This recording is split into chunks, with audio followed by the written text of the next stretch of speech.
तारिक पिया मुर्शिद पिया तारिक पिया मुर्शिद पिया। अस्सलामु अलैकुम वरहमतुल्लाहि वबरकातुहू। मैं मियाँ हुजूर का साहबजादा और खलीफा हकीम शारिक अहमद तारिकी जहांगीरी आज एक बार फिर आपकी खिदमत में हाजिर हूँ। आज हम बात करेंगे ऐसा कौन सा अमल है जो पढ़ने से जिन्नात या जिन्नात का पूरा लश्कर या जिन्नात की पूरी फौज भी अगर आपको नुकसान पहुंचाने की कोशिश करे तो नहीं पहुंचा सकेगी। ऐसी कौन सी चीज़ है, ऐसा कौन सा वजीफा है, ऐसी कौन सी आयत है जिसके पढ़ने से जो है हम इतने महफूज हो जाते हैं।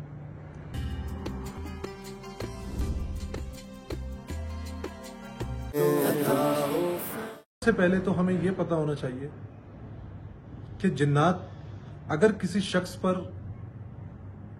आ जाएं तो उसकी अलामात क्या होती हैं। हमें कैसे पता चलेगा कि इसके ऊपर जिन्नात का जो है वो गलबा है। उसकी अलामातें मैं आपको कुछ अलामात बताता हूं। अगर किसी शख्स पर जिन्नाती साया होगा या जिन्नात उस पर हावी होगा या जिन्नात उस पर काबिज होगा तो उसकी चंद अलामतों में से कुछ अलामतें ये हैं कि उसके सर, उसका कंधा भारी भारी महसूस होगा, उसमें दर्द सा महसूस होगा, उसको ऐसा लगेगा कि मेरे कंधों पे कोई बैठा हुआ है। उसके अलावा वो अगर कहीं चहलकदमी करेगा तो उसको ऐसा महसूस होगा कि मेरे साथ कोई है। उसको अक्सर ऐसा महसूस होगा कि कहीं पानी गिर रहा है। उसको ऐसी आवाजें आएंगी जो पानी गिरने की हो, किसी के चीखने चिल्लाने की हो, इस तरह की आवाजें उसको आएंगी। इसके साथ साथ रात को सोते वक्त उसका दिल और दिमाग भारी भारीपन महसूस करेगा, घबराहट महसूस करेगा। तो ये जिन्नाती अलामतों में से जो ऐसी अलामतें हैं जो वाज़ेह नहीं होती। बाज़ अलामतें ऐसी होती हैं कि वो इतनी शिद्दत से जो है जिन्नात वो इंसान की बॉडी पे काबिज होता है कि उसका जो एक्शन होता है उससे हमें अंदाजा हो जाता है कि ये जाहिर जरूरी जो है इसके साथ कोई जिन्नाती मामला है। या तो उसमें जरूरत से ज्यादा ताकत पैदा हो जाती है या फिर जरूरत से ज्यादा जुनून पैदा हो जाता है या फिर कभी कभार इंसान जिस पे जिन्नात काबिज हो जाए उसको वो एक ऐसी जबान बोलता है जिस जबान का जिन्नात उस पे काबिज होता है, जो ना उसने कभी सुनी हो, ना बोली हो, ना देखी हो। वो ऐसी जबान बोलना शुरू कर देता है। ऐसी कैफियत में अगर हमारे पास कुछ ना हो, कोई जरिया ना हो, कोई रास्ता ना हो, किसी से कोई हमारा राब्ता ना हो, तो हमें क्या करना चाहिए। आज मैं आप लोगों के लिए एक ऐसा अमल लेकर आया हूं कि अगर ये अमल कोई शख्स अपनी जिंदगी का मामूल बनाकर पढ़े तो इंशाअल्लाह ताला जिस जगह से वो गुजरेगा और उस जगह अगर जिन्नातों का पहरा होगा तो या तो जिन्नात जल जाएंगे या वो फौरी वो जगह छोड़ देंगे। ये अमल